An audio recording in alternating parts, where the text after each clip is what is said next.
What's up, guys?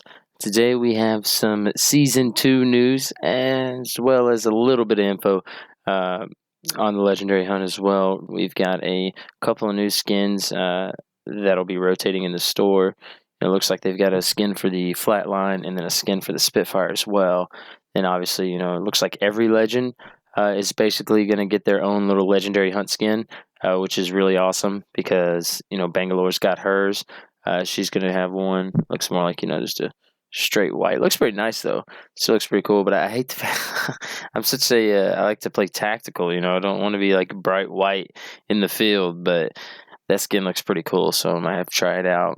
Uh, Pathfinder's looks a little weak, to be honest. To me, just from afar, it looks like it's just a red, kind of like a red or an orange, kind of paint job. But I'm sure there's some tiger stripes in there. It's just a little bit hard to see on his character model. Octane's is kind of similar. It's got like a little, I'd say like a cheater print, which is, I feel like he's already kind of got one of those. So I feel like they could have went a different direction with his. Caustic's looks pretty cool. It's got he's got like a tiger stripe. I thought that was pretty nice. There wasn't a sign of Gibraltar's, so we'll just have to wait and see on that one. Moving on to some Season 2 information. First off, Season 2 will drop July 2nd, and it will be called Battle Charge. There will be a new legend, a new weapon, and some map events as well going on throughout the season. So first off, we'll talk about this new weapon. Although it's not really new, it's the Lstar. If you're familiar with any of the Titanfall games, you'll be familiar with the Lstar. If you take a look at Bloodhound and the original startup screen, they are holding an Lstar. So, it's not too new, but it's nice to see it in Apex Legends. So the Lstar is a care package weapon. The experimental ammo that it uses is so heavy that it can open doors, so you can now shoot doors open with the Lstar. It has a 60 round clip and is fully automatic. I would say this bad boy packs a punch. With the battle pass, they've taken out a few of the baseline rewards on the battle pass tracker, and they basically replaced it with crafting materials. So that way, by the end of the battle pass, you're going to have enough crafting materials to craft your own legendary item of your choice. So that's pretty nice. And then they also are going to be dropping some daily and weekly challenges, which will also stack. So if you don't play Apex for a little while and then come back to it, boom, you're going to have all these challenges to complete. So that'll be pretty nice, pretty easy for you to level up and kind of get what everybody else has got. So they're making the battle pass a little bit more accessible for everyone. So that's pretty cool. On the battle pass, there's also 4 skins on the track. We actually got to see a little bit of them. One of them was a Caustic skin. It's called the Prince of Darkness. I thought it looked pretty cool. I don't really ever play Caustic, but I might try it out just for that skin. There was also a 301 skin and a Spitfire skin. That'll be on the track. So those all look pretty nice. There will also be a ranked mode coming to Apex Legends, so that'll be pretty exciting. There are 6 tiers. It's going to go from Bronze all the way to Apex Predator. There will be rewards at the season, and you'll be rewarded based on where you placed. I would say those would probably be, crafting materials or maybe coins. That would be cool. We'll just have to wait and see. Now on to the 10th legend.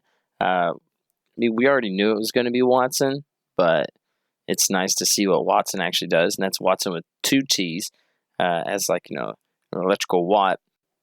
Now, Wattson's look itself looks pretty cool.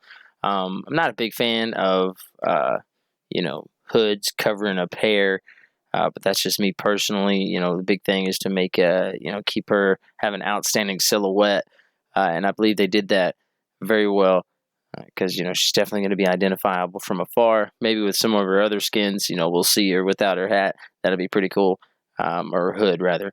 But honestly, I think the character looks really cool. I'm really excited for the character themselves, and I'm also really excited for the abilities. I think the abilities are crazy awesome, so I cannot wait.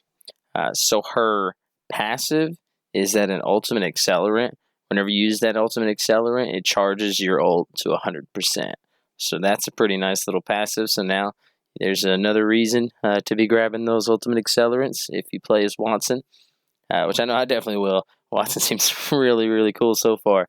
Her tactical ability is going to be a fence, kind of like an electrical fence.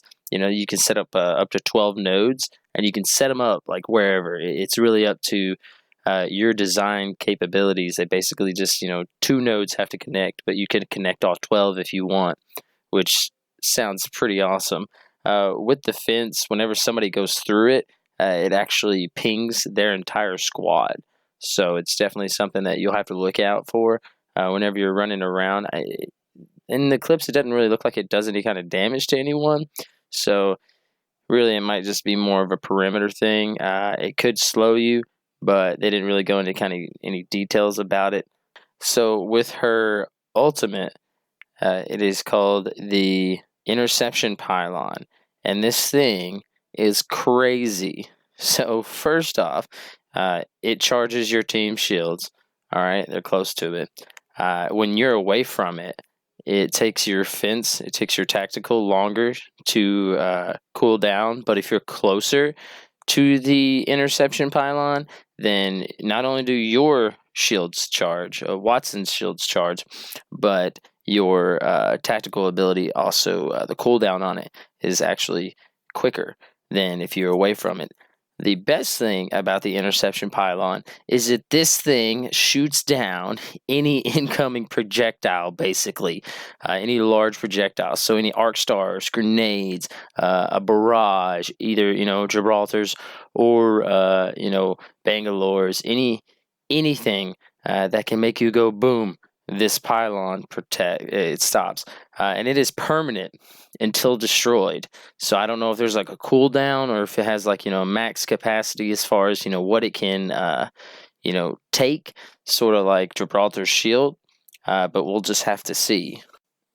So there wasn't actually a lot of information on the map events that were mentioned in the beginning. The only thing that really touched on it was at the end of the trailer for season 2. There was a shot of this huge creature, and that was it. They didn't. There was no information shared. All they said was the big things were coming into Kings Canyon. So I'm thinking, maybe we've got some big creatures about to come into the map. And that would be awesome. Maybe you have to fight them, a little bit like Evolve, just to touch, like you could avoid them, but, you might actually have to fight this creature and it could kill you. That would be, add another map hazard. I think that would be fantastic. I would love map hazards. Like, it's not just people you have to fight. It's also these, there's these other creatures that are here or something of that nature. I just think that would be cool. So as always, thank you for stopping by. If you would leave a like and a comment if you have any questions, or tell me about what you think, and if you're excited for this season. And if you could subscribe, that would help me out a lot. Until next time.